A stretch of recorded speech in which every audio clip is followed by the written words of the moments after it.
Unfortunately, we've got some injury concerns here for the New York Knicks as Jalen Brunson has tried to tough it out through this sore right foot injury, and unfortunately, OG Anunoby appears to have injured his hamstring. Welcome back, everybody. I'm Dr. Brian Sutterer, and my goal in this channel is to help teach you about the medical side of the sports world. Now, we're on the road, which means we've got the good old potato camera here, but we're going to take a look at what happened tonight with Jalen Brunson and OG Anunoby, because I think, of course, we know about some concern here with OG because of what we clearly saw, the report about a hamstring.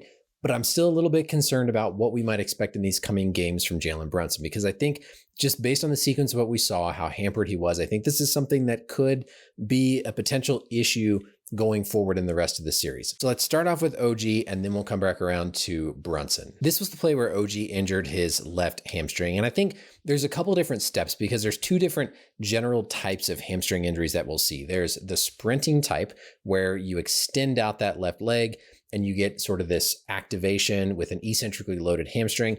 And the other type of hamstring injury is when you just excessively stretch the muscle in a passive kind of position beyond what it can sustain. It's hard to say just from looking at it which of those two mechanisms this is, but that mechanism often determines which of the hamstrings is involved and can influence the overall severity. So of course, here we see as OG comes back from this layup, he's already kind of grabbing right there at that upper portion of his left hamstring.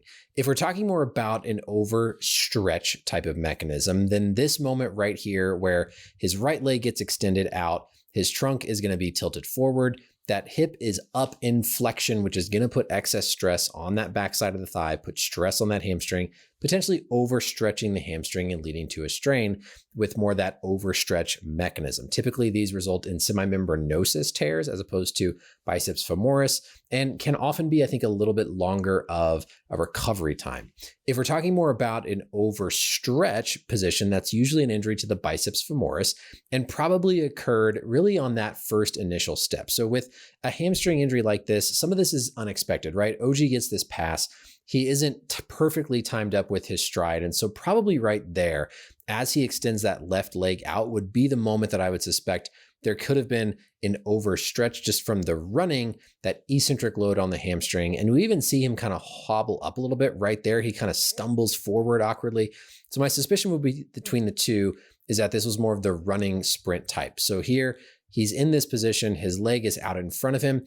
As he goes to flex that hamstring to bring the leg back, fire back behind him, the hamstring is stretched. He tries to contract right there, and that's probably when that strain occurred in the muscle. Next, we'll talk about some anatomy for hamstring muscles and then finally get to Jalen Brunson. But first, I want to take it back to the nice home studio for a quick message from the sponsor of this video. Today's video is sponsored by Bombas. Bombas is a comfort-focused premium basics brand with a mission to help others in need. Their socks are simply the most comfortable socks I've ever worn, and their whole business is centered around this idea of helping others, with one purchased equaling one donated. Every Bombas item is thoroughly designed for comfort, and simply put, their socks live up to that billing at an affordable price. They have a built-in arch support. There's no annoying seam out at the toe that can irritate and kind of rub on your skin.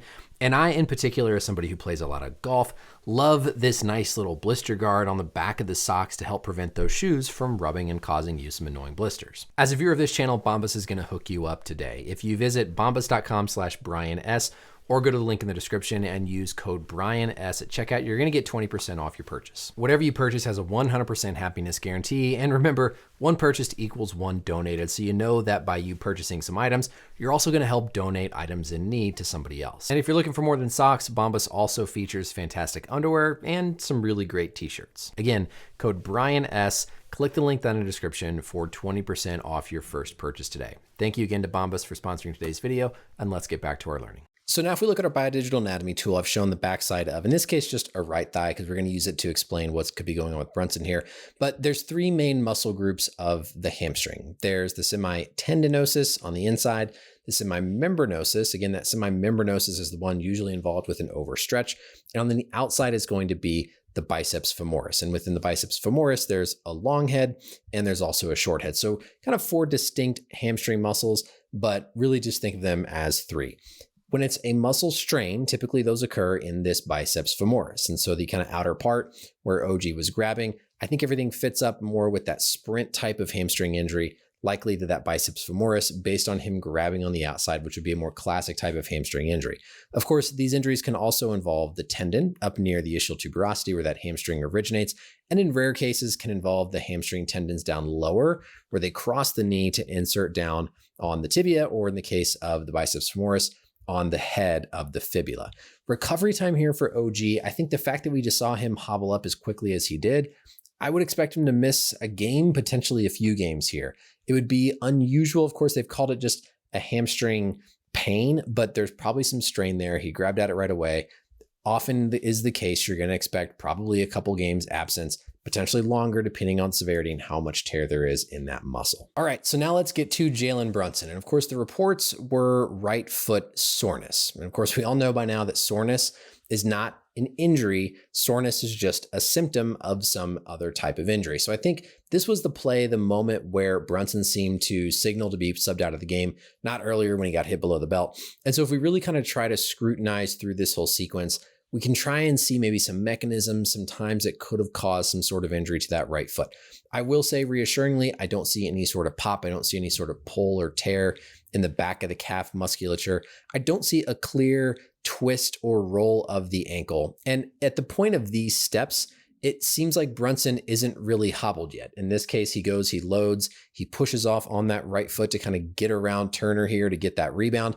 And so I don't think the injury's occurred yet. My suspicion is that it could be in this moment where Brunson's foot is staying straight forward as his body is kind of rotating around it. And we see this kind of angle here where his foot is planted in the ground and there's a little bit of stretch, a little bit of pull on that outside or lateral part of the ankle. One possibility for just a cause of that foot soreness could certainly be a strain or a little bit of a tendon tear within the two peroneus longus and brevis muscles and tendons that come down on the outside of the leg and then wrap around onto the outer portion of the foot.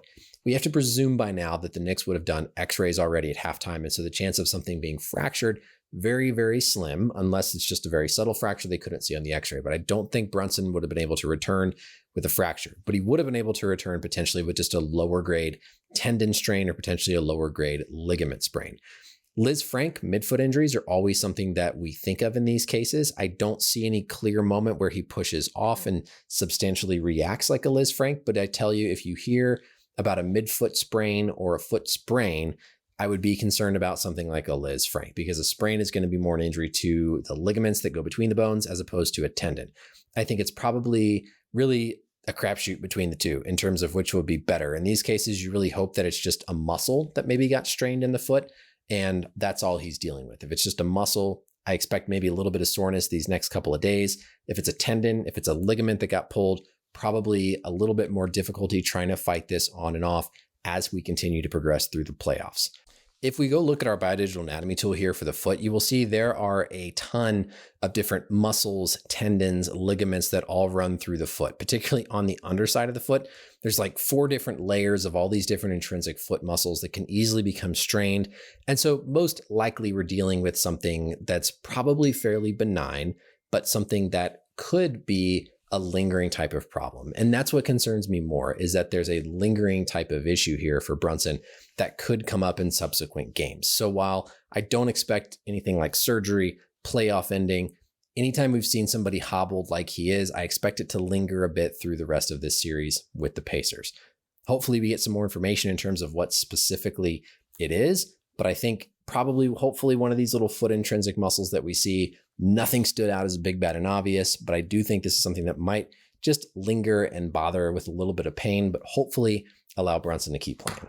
So that's it for the video, everybody. Again, apologies for the camera here. Apologies for the sound being a little bit different. We're on the road, but I got a lot of questions as Brunson was getting hurt. And of course, with OG, wanted to give you all this update. So thank you as always. Let me know questions or comments down below. And until next time, we'll see you later. Bye.